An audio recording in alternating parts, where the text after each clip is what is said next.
Le poids des autos sera sans aucun doute un des grands thèmes de discussion de la saison de Procar qui vient de s'ouvrir sur le circuit de Zolder. Quant au choc des temps pivots, nous tenterons de vous l'expliquer dans cette émission. Le public a répondu présent. Les estimations font état de 35 000 spectateurs. 4 BMW M3 sont également de la partie, avec notamment Michel Dedaigne, Patrick Slaus et Thierry Tassin, qui cette année encore est resté fidèle au moteur de litre 3. On part avec la même voiture que l'an dernier, une BMW M3 avec un moteur 2 litres 3. Au départ, on n'a pas beaucoup de chance par rapport aux grosses Audi, Porsche ou même autres BMW avec un gros moteur. Mais on a une voiture qu'on connaît, qui est pas trop chère et qui répond un peu à la philosophie du règlement, qui veut beaucoup de voitures, enfin un règlement qui soit accessible à beaucoup de voitures et de faire des temps compétitifs. Donc on verra, mais on n'aura pas facile. Les explications au sein du peloton se font torrides. Tassin se débarrassera difficilement de Slaus et de Neugarten pour ravir in extremis la deuxième place à Thibaut. C'était chaud, hein. C'était une super course, un peu comme l'an dernier. Je crois que tous les pilotes ont été très corrects, peut-être à l'exception d'un seul, mais sinon tous les autres ont vraiment été super. On a eu une belle course, les conditions étaient très difficiles, on ne roulait pas très vite parce que la piste était excessivement glissante. Et je crois que dans ces conditions, ma voiture est assez légère avec un petit moteur. J'ai pas tellement de désavantages, donc je m'en sortais assez bien. Mais pour la deuxième manche, ça va être très difficile parce que les pneus, je crois que tout le monde est à la peine partout. Enfin, on a eu beaucoup de... La course est interrompue et un nouveau départ est donné, ce qui va permettre à Patrick Slaus, victime d'une sortie de route dans la première manche, de s'élancer à nouveau sur la piste. Verheulen, Tassin, Thibaut, les positions n'ont pas changé, sont suivies par la Mercedes de Neugarten. Tassin subit la pression de la deuxième Audi, pilotée par Pierre-Alain Thibaut, qui vient lui souffler la deuxième place. Alors Thierry, votre analyse était bonne, c'est un problème de pneumatique qui vous a fait un petit peu lâcher prise en deuxième manche? Ouais, la piste était très glissante et puis j'étais un peu à l'agonie partout.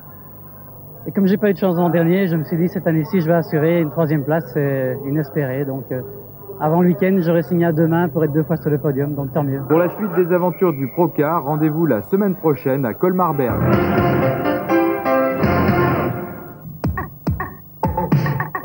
Fidèle cette année encore à BMW, Thierry Tassin veut jouer les troubles fêtes, même s'il ne dispose que d'un moteur se lance à l'assaut du premier gauche. Tassin pressant le danger pour garder le contact avec le groupe de tête. La seule tactique à appliquer, c'est l'attaque. La prochaine banderie du Matador Tassin est destinée à Patrick Slaus. Tassin passe à l'intérieur et se retrouve en 4e position, juste derrière Martin. Le pilotage incisif de Tassin fait des ravages. Martin doit laisser passer la BMW, mais la réplique est immédiate. Le Jean-Mi du Procar n'a pas été 6 fois champion de Belgique par hasard.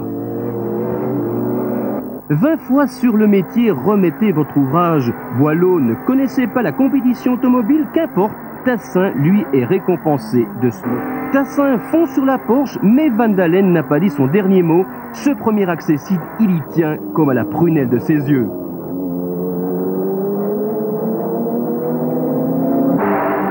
Une dernière tentative le long du canal. Van Dalen s'incline à la régulière. Tassin est le premier à saluer sa sportivité sur la piste.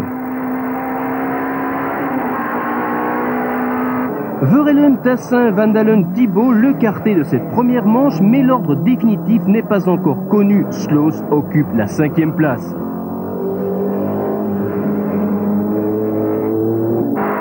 Au petit jeu, je te passe, tu me repasses, à 2 tours de l'arrivée, Thierry Tassin prendra un avantage définitif sur Pierre-Alain Thibaut, ou l'art de se faufiler dans un embouteillage a eu.